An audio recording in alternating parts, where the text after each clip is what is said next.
now start. So good evening, everybody.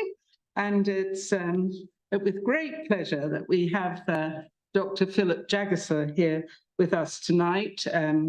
He's a Wellcome Trust Research Fellow, and his project is examining the colonial efforts to map disease in the early 20th century India.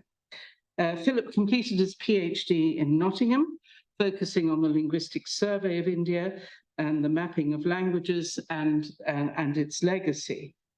Now, from the RAS point of view, we are extremely grateful to Philip, who as a Harley Fellow was able to catalogue and study the RAS map collection. And for us, this was particularly helpful because we wanted to include the maps in the forthcoming exhibition, which will open on the 11th of October at the Brunei Gallery. And of course, as many of you may or may not know, this lecture forms part of the bicentenary series of lectures. And Philip has written on the map collection, which will be published next year in a special bicentenary volume of the journal. So this is where we're exploring the collections and both talking about them and also writing about them. And I should also add that Philip has already submitted his article for those of you who are here, all right? And I think it was really wonderful to have the maps catalogued and to know what they were and see make the discoveries. And it's really opened up the map collection to new eyes and new interpretations. So thank you very much, Philip. I'm just going to hand over to you now.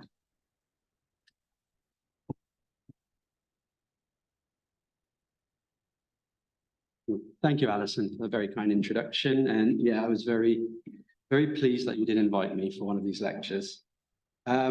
So I guess I first came across the Society's unique map collection while I was doing this, undertaking my PhD on George Grierson's Linguistic Survey of India.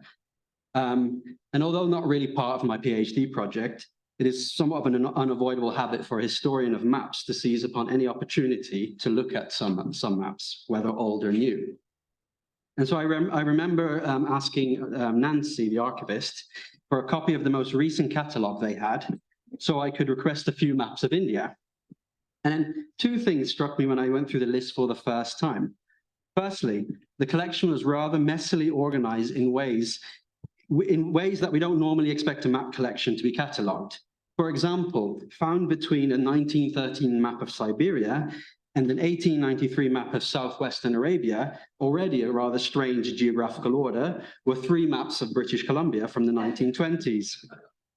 So I thought to myself, what were these Canadian maps doing in a collection of Asian maps?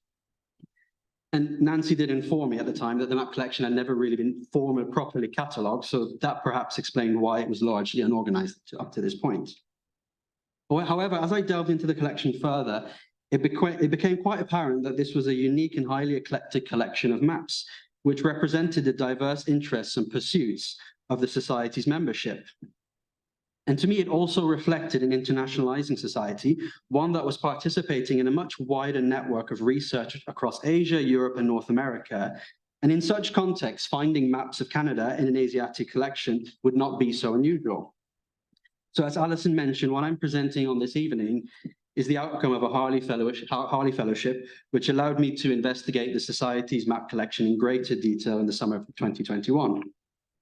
I should stress it was not a cataloguing project originally, although Ed has done an excellent job of making it much more organized, but rather it was a study of what makes an Orientalist map collection and how such a collection is brought together.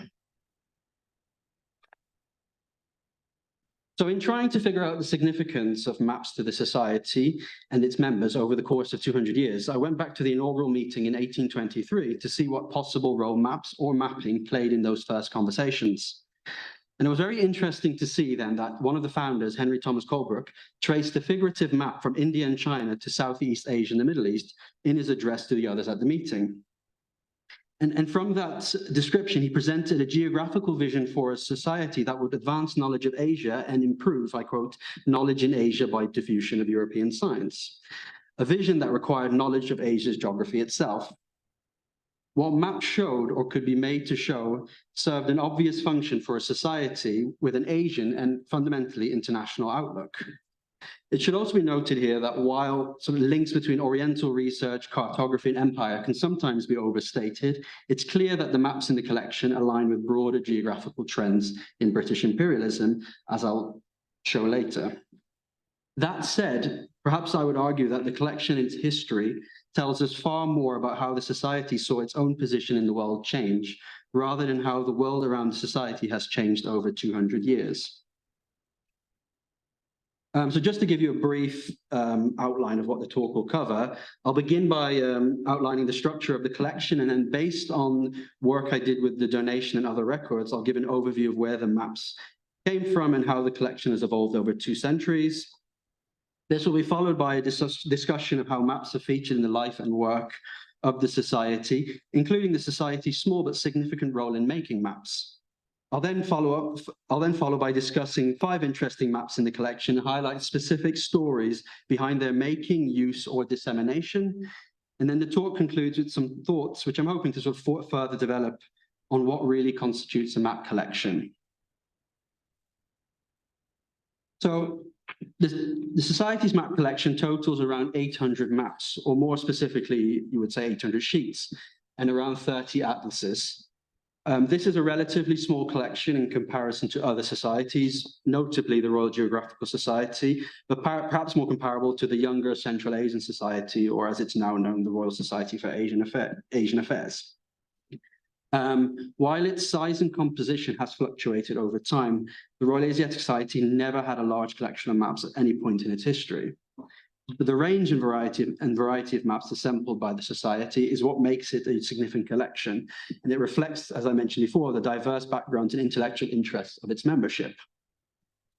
So apart from finding the more conventional topographic and political maps one would expect to find, there are linguistic maps and atlases, maps in multiple languages, archaeological and historical maps and plans, and even commercial and economic maps. The 1899 China Inland Mission map, which is shown here, which shows the locations of missions across China, is one of several missionary maps held by the Society. And as mentioned in the introduction, the geographical coverage is not confined to Asia, but reaches to other areas of the British Empire, including Canada and a series of naval charts of Australia produced by the Hydrographic Office in 1855. What is interesting to note is that there are very few maps and atlases in the collection published before the Society was established in 1823, which to me suggests it mainly acquired or received newer recently published maps related to at the time related to the interests of its membership. Perhaps the only exception is a 1786 map of the Arabian Peninsula by Samuel Dunn, but that only predated the Society by 4 decades, so still relatively modern in mapping terms. And sort of, even though that was from 1786, that map was likely only obtained in the early 20th century through via another collection. In contrast, the Society's book collection includes material going back centuries, along with much older manuscript collection. Arguably, the Society does hold a very old map. It's a copy of Al-Idrisi's 12th century world map made for Roger II of Sicily, but unfortunately, this is only a German facsimile from 1928. As mentioned, So as I mentioned in the introduction, while thematically and geographically distinct, the map collection corresponds closely with the direction of British imperialism. From its founding in 1823 to the early 1880s, most of the maps acquired covered India and to a lesser extent, China and Southeast Asia. India is unsurprisingly heavily represented in the map collection as a consequence of the Society's close association with the East India Company, with many of its founding members current to former companymen. India was also the core focus of British Oriental or Asiatic research at the time of the Society's founding. In fact, such research was largely disseminated in India itself through the older Asiatic societies of Bengal, Bombay, and Madras. So in some ways, the Royal Asiatic Society was the first to bring together a community for Indian research in London. Maps and atlases of China and Southeast Asia are also well represented in this period, understandable not only because of a growing intellectual interest in both regions, but also because of their political and economic relevance. The Strait settlements, for example, came into existence soon after the Royal Asiatic Society in 1826, while Britain fought a series of wars against China in the mid-19th century. However, from the early 1880s to the 1930s, there is a noticeable increase in maps of the Ottoman territories, the wider Middle East, including Persia, Russian Central Asia, and the Caucasus, being acquired or donated to the society. This can partly be attributed to the changing membership of the society. Although Colebrook mentioned the Middle East in his descriptive map of Asia, the founding members were predominantly interested in South and East Asia. But by 1900, the Royal Asiatic Society had around 500 members, covering a much wider range of scholarly and regional specialisms. Another factor was the formation of the Central Asian Society in 1901, which, claiming to address a geographical and intellectual gap, was nevertheless closely associated with this society, even sharing premises and becoming a source of maps. The need for a Central Asian Society points to why this society began to acquire more maps of the Middle East and Central Asia. These were becoming significant arenas for British imperialism, perhaps even superseding South and East Asia in some respects. Britain's rivalry with Russia and Central Asia and Persia was a key feature of imperial policymaking in the second half of the 19th century, while Britain, along with other colonial powers such as France, began to assert control over the Middle East with the decline and eventual end of the Ottoman Empire after the First World War. But perhaps the most convincing evidence to me linking the evolution of the map collection to the orientation of British imperialism is that the most recent maps held by the Society were published no later than the 1950s, a time when India had recently become independent and other areas were undergoing decolonization. Symbolically, one of these maps is a pre-1967 touring map of Israel, a state which emerged out of British colonialism. Moving on to sources and acquisitions. Although the composition of the map collection has changed over time, there was never a formal acquisition process in place or a policy to procure maps for the society. Rather, the collection came together on an ad hoc basis, with maps and atlases donated, inherited, and sometimes opportunistically acquired from members or other institutions and societies. The closest the Royal Asiatic Society came to a formal order was a standing donation of Atlas of India sheets from the East India Company. The Atlas of India was the main topographic series of India, published at various times by private cartographers such as John Walker and later completely overseen by the Survey of India. The Society began receiving sheets from around 1827, the first year of publication, and continued to do so well until the 1880s. I guess the close relationship between the founding members and the East India Company likely enabled the Society to receive free copies of Indian Atlas sheets as and when they were published, a relationship which continued after the demise of company rule in 1858. The newly formed government of India continued supplying the Society with Atlas sheets and additionally provided other Survey of India maps, especially ones of provinces. However, from the 1880s, this was no longer the case, and very few maps of India were subsequently acquired, even though the series continued to be published until 1905. I'd suggest one reason was the cost of purchasing maps once government no longer supplied them for free was one of the reasons why they stopped, although it is unclear why the Society stopped receiving free maps of India. Another reason might be the changing interest of its membership.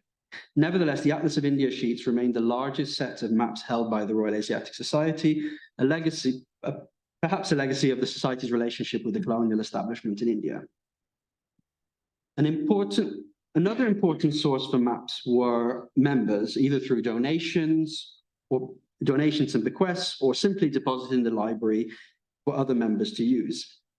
In 1826, the Society asked its members to furnish the recently established library with any duplicate or spare materials they had, including any maps. Subsequently, a flurry of intense donating activity ensued, lasting for around a decade or so. Important acquisitions in this time included a large number of maps of Ceylon from founding member Alexander Johnston, followed by his copy of John Arrowsmith's Atlas of Universal Geography in 1835, a map of India from a native authority, it's unclear which native authority, donated by the Society's first librarian, James Todd, a Japanese map of Nagasaki from the collection of George Thornton, and around 80 naval charts donated by James Horsburgh, the retired chief hydrographer to the East India Company. Sadly, most of these culturally significant maps are no longer in the collection, and I'll discuss that more in later. Foreign members were also an important source of maps and atlases. The Society, unlike its predecessors in India, was far more receptive to non-European members, and by the 1920s, new members were mostly from India, including numerous Rajas and writers such as Tagore. However, the foreign or corresponding member category appears to have been created to allow other Europeans, especially Germans, to affiliate themselves with the London-based society. Germany at this time and throughout the 19th century was an important center for Oriental and philological research. But whereas the French already had the Société Asiatique, which was founded a year earlier in 1822, the German Oriental Society was only established in 1845. And so in this interim period, several leading German Orientalists and philologists joined as foreign members and sent the society copies of their cartographic work or those of colleagues. Significant examples include Julius von Klaproth's historically important Asia Polyglotta, with one of the first linguistic maps of Asia, while the geographer Karl Ritter donated a copy of his monumental Erdkunde. Another significant series donated to the library at this time was by the cartographer himself, was Heinrich Berghaus's maps of Southeast Asia, the Persian Gulf, and the Philippines. And again, unfortunately, most of these maps are not in the collection anymore. Arguably,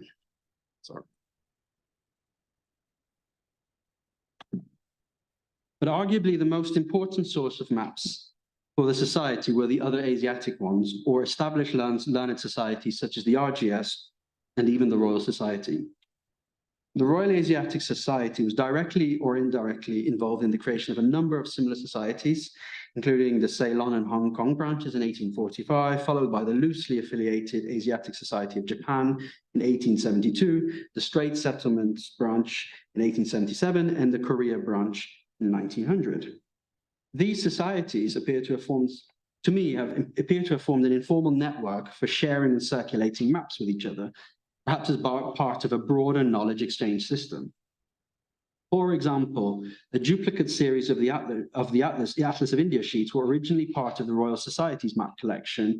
How and why they ended up in the collection is uncertain, yet they give a clear indication that institutions beyond the Asiatic societies were circulating and donating maps.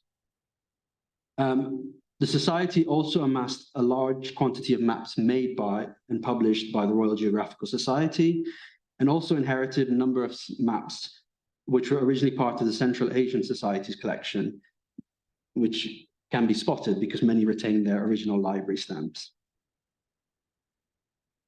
And so, for example, the Straits branch in Malaysia would regularly send the London-based society their updated and republished map of the Malay Peninsula, beginning with the 1879 edition prepared by Emile de Souza from the Surveyor's General Office in Singapore, and the map is shown here.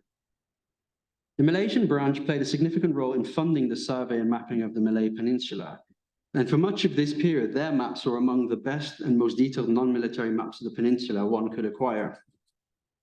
Perhaps recognizing that these maps were not just aesthetically pleasing, but important objects to have in order to research the history of Malaysia, they subsequently sent the 1887 version and likely the 1898 and 1911 versions to the Society.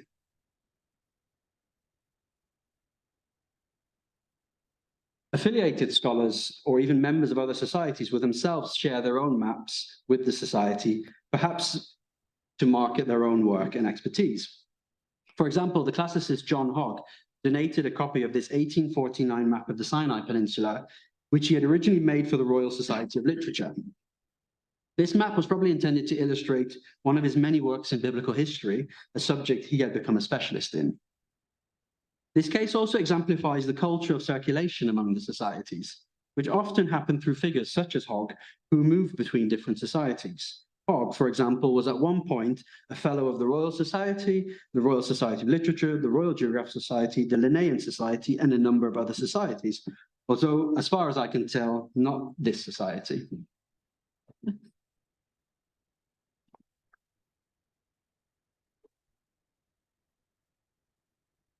The Society also acquired two small private collections, two map collections of two figures more closely associated with the Royal Geographical Society. The first is roughly 50 annotated maps of the Russian Caucasus, previously owned by John Frederick Baddeley. Baddeley, who traveled and wrote extensively on Russia and the Caucasus, is also closely associated with the Central Asian Society rather than the Royal Asiatic Society. While it is possible that he donated these maps to the Society, a likelier explanation is that they were inherited at a later date from the Central Asian Society as part of a larger group of maps.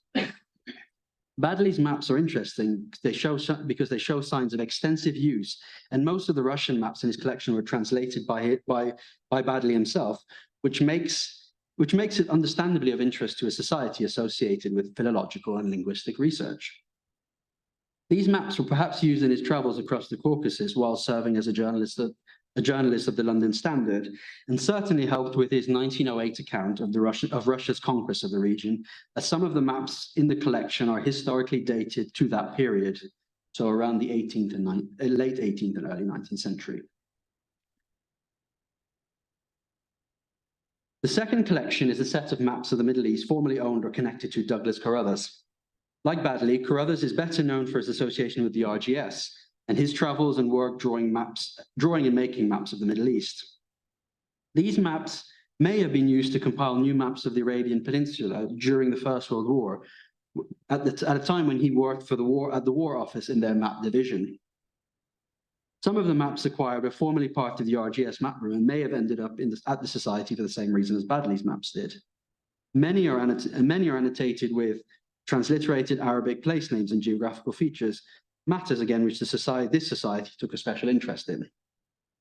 However, it's possible that many of these assumptions about these collections are retrospectively making sense of a broader map collection which was never systematically brought together, but simply acquired on an ad hoc basis. But moving on to maps in the Society, I guess it's sometimes very easy to forget when discussing a map collection that materials were not simply acquired or donated in a library, but also used in the day-to-day activities and for specific intellectual pursuits. By going through the journal proceedings, minutes of meetings, and other records of activities, it's very evident that maps played a crucial functional role in the life of society. There were two frequent areas of cartographic activity, first with the Society's role in making maps for its journal and other publications, and secondly, being a space where maps were presented, discussed, and where its members were seen as an invaluable source of critical reviews for new maps and atlases of Asia. And so from very early on, the Society was involved in funding, producing, and distributing publications soon after its founding. One of the first publications the Society decided to fund in 1829 was a handbook for geological and mineralogical observations, including several accompanying maps which were to be distributed to new officers in India. Unfortunately, the records do not indicate who prepared the maps, but they were apparently ready to be sent to Charles Colville for printing and distribution in India. The Society would at other points reprint existing Oriental maps for its members, as was the case with 250 copies made of a Chinese map of the seat of insurrection in Chinese Tartary, which George Staunton had provided. By the early 20th century, the Society regularly published maps in books and the journal, such as Orlstein's map of the Torwali language in 1928, which I've pictured here. Who was actually preparing, compiling, and printing maps varied, although it seems that they were often connected to the colonial establishments. For example, one of the first publishers the Royal Asiatic Society worked closely with was Kingsbury, Parber, and Allen, printers and booksellers to the East India Company. Making maps, however, was expensive for a society dependent on gifts and donations, which meant it could not always cover the costs of map making. For example, the Indian text series produced at the turn of the century by the Society, with the help of the Government of India, included a planned volume on historical maps. In this case, the Society argued that the financial burden of making maps should fall on government, but the Society would retain complete creative control over the process.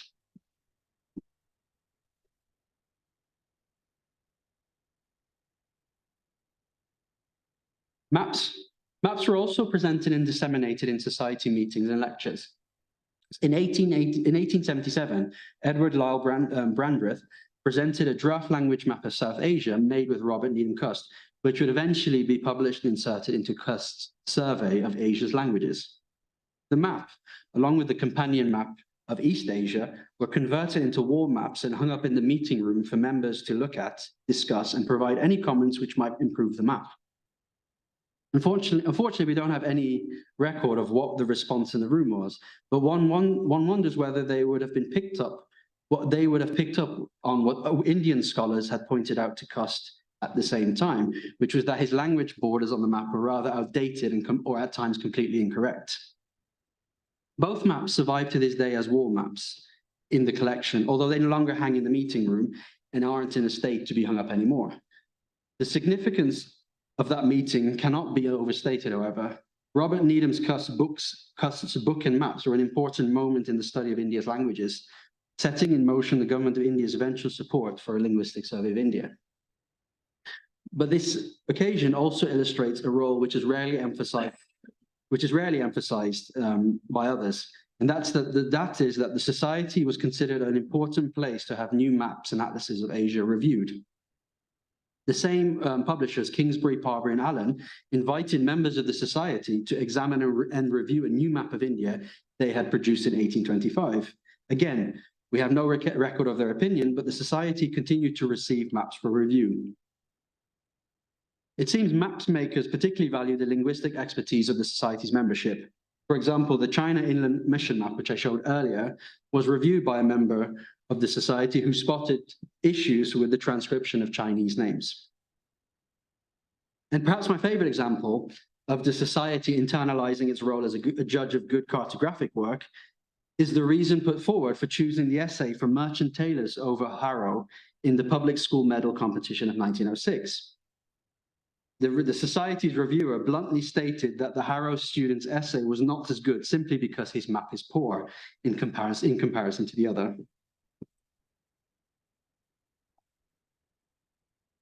I'll now turn to a couple of maps with an interesting or perhaps curious story behind their making, circulation, and eventual entry into the Society's map collection.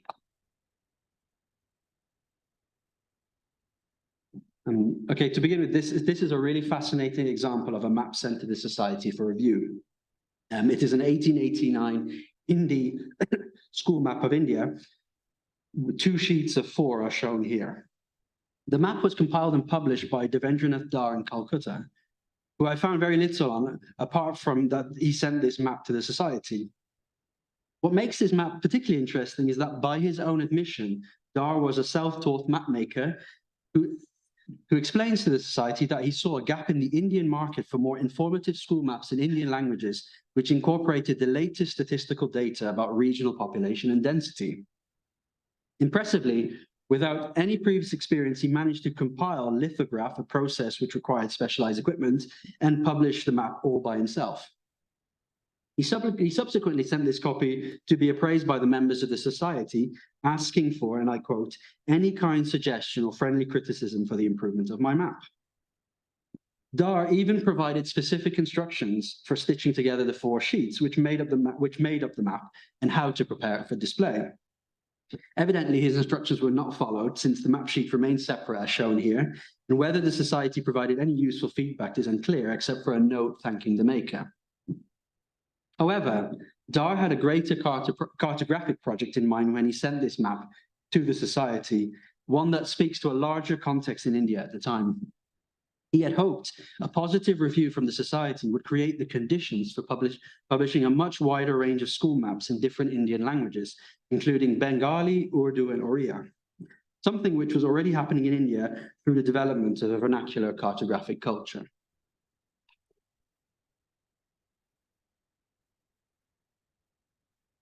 Another significant example in the collection from India is Rajendralal Mitra's culturally and historically significant Bengal Atlas, published in 1871. Mitra, a key participant in what has been retrospectively described as the Bengali Renaissance, was also one of the first Indian intellectuals to join the Asiatic Society of Bengal after they lifted their restrictions on Indians, and eventually served as librarian and assistant secretary from 1846 to 1856. Mitra was also a member of the London Society and sent a copy of his atlas with a note from him thanking the society. This atlas was linguistically influential to the Bengali language, translating and consolidating many English geographical and topographic terms into Bengali. Its linguistic importance perhaps explains why a copy was sent to the society, which long played a dominant role in developing Indian linguistics.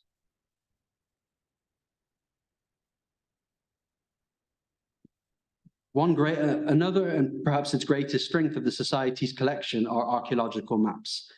So on the 2nd of July, 1853, Felix Jones presented in a meeting here 3 beautifully rendered archaeological maps showing Austin Henry Layard's excavations of Assyria in the 1840s. Jones, a company naval officer and gifted cartographer, who at this point commanded the ship Nitocris, during one of the earliest comprehensive trigonometrical surveys of Mesopotamia, created these maps with his colleague J.M. Hislop in the Indian Army on behalf of the government of India in order to honor Layard.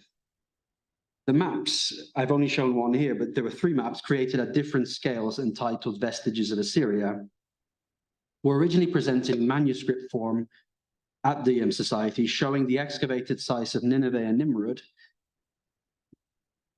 During that meeting, Jones described in great detail how torrential rain and flooding constantly shifted the course of the rivers, which made it tremendously difficult to survey the landscape.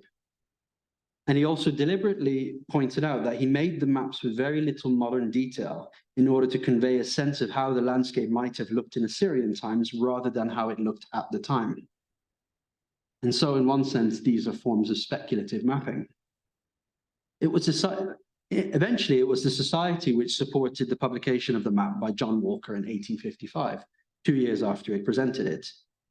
The Society was providing numerous copies supposedly for distribution. However, we know a number of them were never sent to anyone, since around 30 sheets of the 2nd and 3rd maps in the series remain in the collection today. One of the more interesting or curious maps in the collection is this map.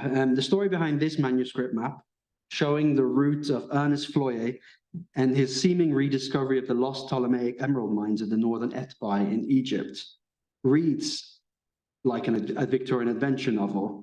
I don't have too much time to delve into the details here, but the French language account, written a few years after, tells a remarkable story of an expedition that in many ways echoes the works of Henry Rider Haggard and others. Floyer, who began his career in the Indian Telegraphic Service and had previously extensively explored Baluchistan on the Persian Gulf, was appointed Inspector General of the Egyptian telegraphs in 1878. Traveling around Egypt for several years, he was finally appointed to lead an expedition in 1891 by the Khedive's military in order to explore the southeastern quadrant of the Egyptian desert. It was during this arduous and at times hostile journey that his team rediscovered the so-called lost emerald mines, which are drawn on the map here on the left. It was during this journey that he also developed a theory that the tribal communities, some of whom are mapped here, who live near and even some among the former mines may have been the descendants of the original mine workers who worked for the Ptolemies. Whether or not that was a correct interpretation, I do not know. Interestingly, this map of antiquities was presented to the Society while the RGS received a topographic survey map of the region, and the Royal Geological Society received a geological map. Each society was evidently associated with a specific type of cartography. Eventually, the Society had this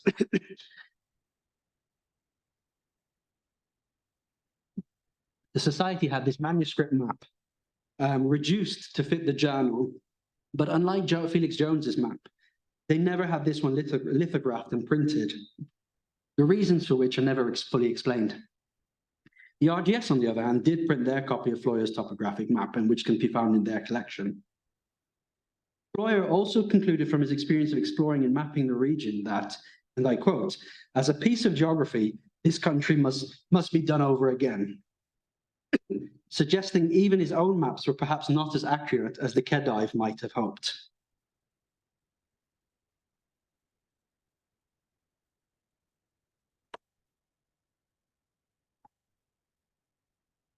The final set of maps speak to something I've only hinted at so far, a sense that the collection shows a society that was concerned with the prevailing political, social, and economic situation in Asia than is often credited today. This dissonance might be attributed to our view of the modern society as one concerned with history and culture, but members of the 19th and early 20th century society were very much invested in what was happening in Asia, and maps in many ways function as a way of following what was going on. So not only did the society continue to welcome the latest political and topographic maps of India, the Middle East, Malaysia, and elsewhere, a number of maps in the collection point to a society which was keenly aware of British and international affairs in Asia. On the left here, for example, should be on the right, sorry. On the right here, for example, is a military topographic map of Japan, compiled by the Indian Army, which was often responsible for the military mapping of Asia, and not just India. And this map comes from the time of the Russo-Japanese War of 1905, a significant moment for world politics in hindsight. Like so many maps in the collection, we can only speculate how it came into the collection, but I don't think it's a stretch to suggest that such maps were present and used at the time by the society. The society also immediately received copies of the now famous and too often romanticized surveys of Tibet and Greater Mongolia by Indian pundits such as Kishan Singh. These maps remain a window into the period of the so-called Great Game, since, perhaps ironically, these maps remain anonymized to this day, even though we know who made them. But the most vivid example of mapping the present are a set of military topographic maps of the border between Afghanistan and India, which, too coincidentally, I would argue, were from the time of the Third Anglo-Afghan War in 1919. Here I've shown an extract of one of those maps on the left. Wire suggests that these maps may have been actively used to follow what was happening at the time, or perhaps even came from someone who was there at the time, is because of the annotations and circled routes and towns on the maps, which appear to cover areas of current rather than historical interest. It's unlikely that we'll ever know why they were annotated and by whom, but such maps allow us to speculate more widely about the purpose of maps in an Oriental society. So I don't really have a formal conclusion for this presentation, but rather for the final part, I would like to sort of briefly reflect on how the Society's unique map collection gives us a really good opportunity to consider how, and maybe more importantly, where such collections end. And I think this is an important question and a much broader question, not just for this society, but other larger institutions and repositories which claim to have clearly delineated map collections. Even though this collection was very roughly catalogued, what I've talked about this evening was already a demarcated map and atlas collection, as it had been compiled by generations of librarians and then archivists. Although they were originally loosely included in the library collection, the donation records hint that there was a notion of a specific map collection contained within, but separate from the other materials by the late 19th century. However, a quick survey of the private papers held by the Society reveals that there is a much wider collection of printed manuscript and sketch maps, which are not incorporated into the map collection. In the papers of Brian Horton Hodgson, for example, we find a number of maps of Darjeeling and Sikkim which are not formally catalogued as maps. Hodgson, in fact, is a good example of the arbitrariness of what we call a map collection. The maps he owned and annotated are held as part of his private papers, yet his copy of D'Anville's famous 18th century Atlas of China is catalogued as an atlas in the map collection. Moreover, do we consider the many maps of the Society published in its journal and books as part of the collection? And perhaps, as others have shown, the history of topographical mapping developed from and often intersected with forms of landscape art, such as sketching. Should the many sketches and artworks of places in Asia be seen as part of the Society's map collection? Perhaps it should. But maybe the point is that the Society's map collection is hard to circumscribe precisely because its members use maps in diverse ways. because maps were acquired for discrete reasons and because they were sourced from different places.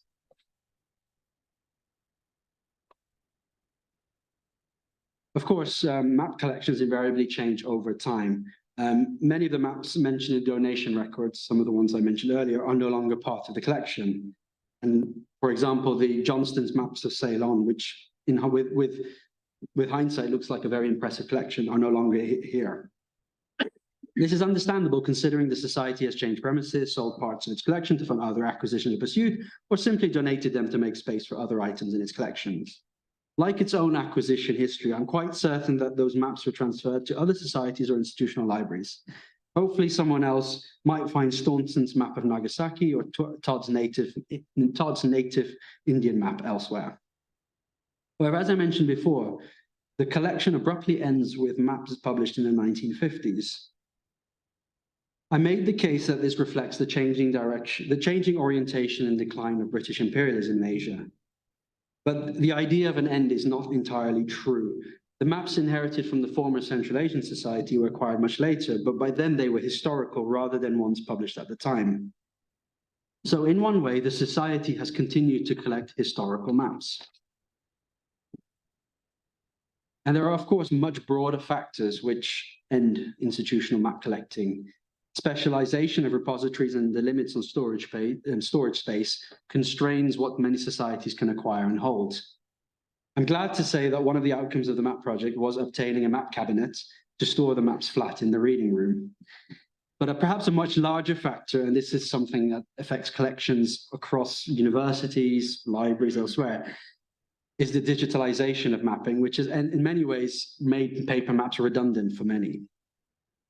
But perhaps, so it's a final thought, perhaps the real reason the collection ended lies in a changing society, one that was no longer part of an imperial present or future, but rather looking back at Asia's historical past. Thank you.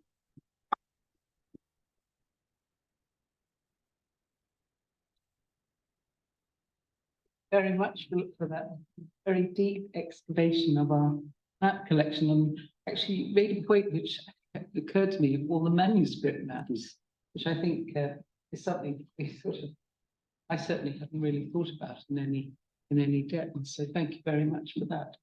Do we have any questions? Yes.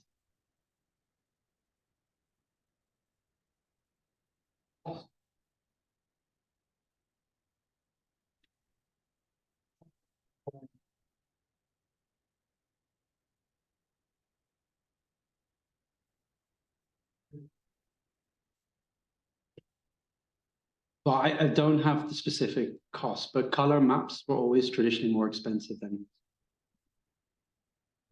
Well, I think it's on. I think it should be on now. Yeah, so say sorry. Okay. Sorry. Yeah, no. First of all, that speculation I applied about the cost. I am not actually sure why they stopped acquiring these maps. It could just be that the government in India no longer wanted to supply it, because for them it was, they were no longer being charitable for whatever reason. But I don't have specific knowledge of specifically what Atlas of India sheets cost. But there's sort of, if you have the black and white printed ones, they're always cheaper than the color ones, and the collection has all the color ones. So I wonder if that maybe impacted why they no longer collected it. But again, the society depended on a lot of donations throughout its history. So whether it just could justify purchasing Atlas sheets at this time, I don't know. It's just much of it is speculation. Yes. Do you have any confirmed instances of complete maps that were bought rather than donated?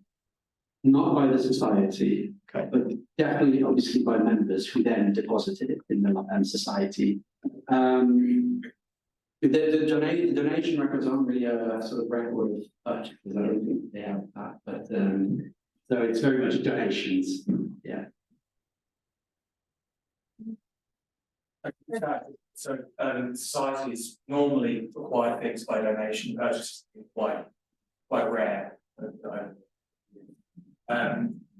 It's a wonderful project that you've done, Philip, and we're really indebted to you for it all. On your comment towards the end about how the map collection, circumscribed as it is, corresponds to the rest of the collection. I mean, in a way, we can kind of expand that concept insofar as the RAS was founded to promote the study of the history and cultures of Asia. So in a way, any theory is a way of mapping reality, is a way of navigating reality. So these are visual maps of geographic space, but we can sort of think of all of the society's work as being intended to map the histories and cultures of Asia. So that is kind of a wider context for this, and then people over the years have just tried to sort of organise the collection, just in a way is often how curatorial work has to develop. And from that, on a very practical point, again, from a curatorial perspective, map collections are quite challenging to use and to store. And that is one reason why smaller organisations with more limited resources will find them challenging. And so, in addition to all of the wider context, which you're absolutely right to highlight, the wider institutional setting with lots of more universities and other kinds of institutions sprouting up in the post-war era meant that it was there are a lot more opportunities for well-resourced organisations to develop map collections. So relatively speaking, the RAS became less important in delivering this kind of resource, as it did in other kinds of resource as well. And so was able to gradually focus more on its antiquarian kinds of collections. So those are just some thoughts occasioned by this, fantastic and I say wonderfully presented talk. Can I just comment on? Yeah, I think that's a very good point. What I was trying to really use the Royal Asiatic collection for a way of thinking about much wider collections, which there are people thinking around what a map collection. There's an argument, you said there's an argument that everything around to us studying an international is all mapping. Mapping history, whatever, you go with in a more abstract sense. But although I'm sort of trying to challenge what a map collection is, I am wary about sort of saying everything's maps, because I do know that map collections often, like things like map curators, are sort of diminished position across institutions. And so I do, and on the other hand, want to be careful and say actually map collections are important. We should have certified map collections because, a map curator, for example, is a very specialist skill. They're just not disappearing. Many institutions are consolidating map curators. And it's hard work being a map librarian, and they're in the majority of cases passionate enthusiasts, which is why they get into it in the first place. They often know more about maps than most map scholars. They're the real experts. A detail about that maybe politically charged map of Bengal within the last Mithra. Was that is there anything about how it came? Was it was it donated by the Asiatic Society of Bengal, or is there anything in the? Yeah, so it looks like it's donated by the Asiatic Society, but it's annotated with a Mitra's thanks to this society. For what I don't know, maybe just collaborative reasons, but it was donated to the society from him, but probably via the Asiatic Society of Bengal. I know he eventually became the president. Maybe I don't know when it starts. Yeah. I think he was the first Indian president. Yes.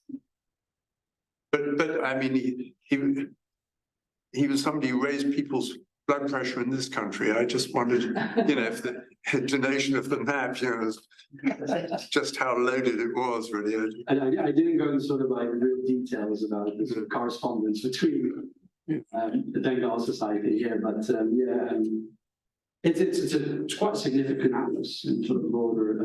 Oh, it's an atlas. Sorry? It's an atlas. Yeah. Oh, it's interesting. Yeah, an atlas, yeah. Yeah, gosh. I'm fascinated by how often you said, and I don't know whether this is, it was disposed of today. And that's in many ways just as interesting as where it came from in the first place. Yeah. And I don't know, I assume you've got no more information about this, but I wonder if you do, I'd be fascinated to hear. But I wonder if you sense a change in attitude here. I mean, there's a kind of antiquarian possessiveness and a feeling that it's a duty on society today, and probably for many decades past, that there have been noticeable showing there are people who live in society, well, rightly, but generally holding on to preserving is almost feminist to society. And yet, oh, well, they got rid of that one. Who knows where that went? It was that, and it's gone somewhere. Who knows? I mean, do you sense a change in attitude here? Do you have evidence of that? In fact, in that they had it, but it's no longer there. Does that suggest it was I think radio to share or something? no, I can't have a complete answer, but I do think, and this is something all map collections historically grapple with. Maps were never really seen as things you collect in the sense that they're historically important objects. They were used because they were, the most recent map you have stuff somewhere. And so there's always a tradition of collections just throwing away old maps because they have the latest maps. So they were like, why do we need these 1850 maps of India when we have the 1860 version? Something like that.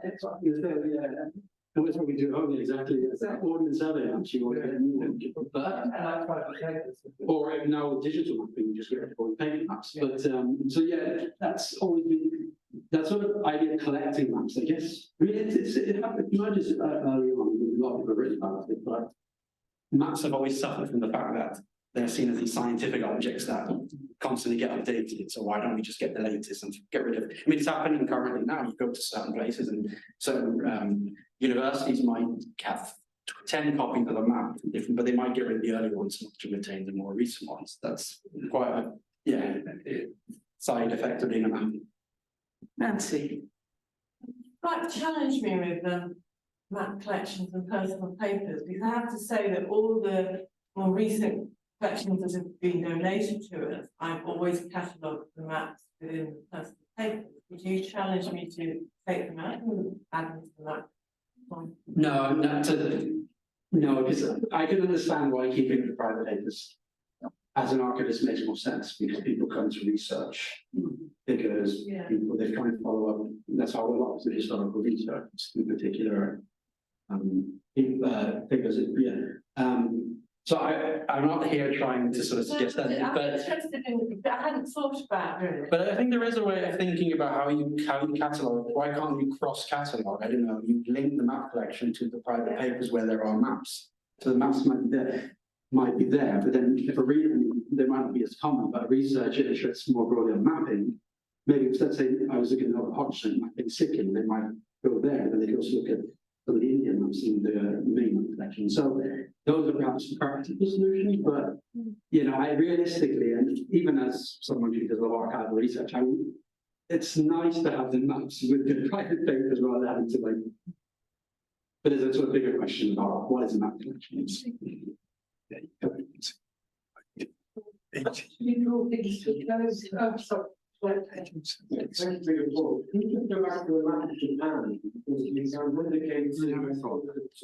This one? Yeah, this was part of imperial project, but at the time the map was made, it was actually another Japan. So I think so, yeah.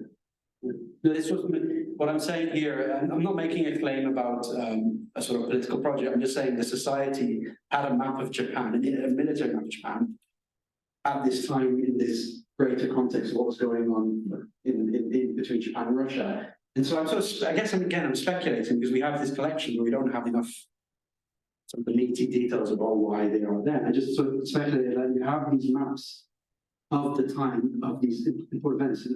Is it a way, does it tell us that the society itself, members were looking at these events through these maps, you know, is that why they are in the collection?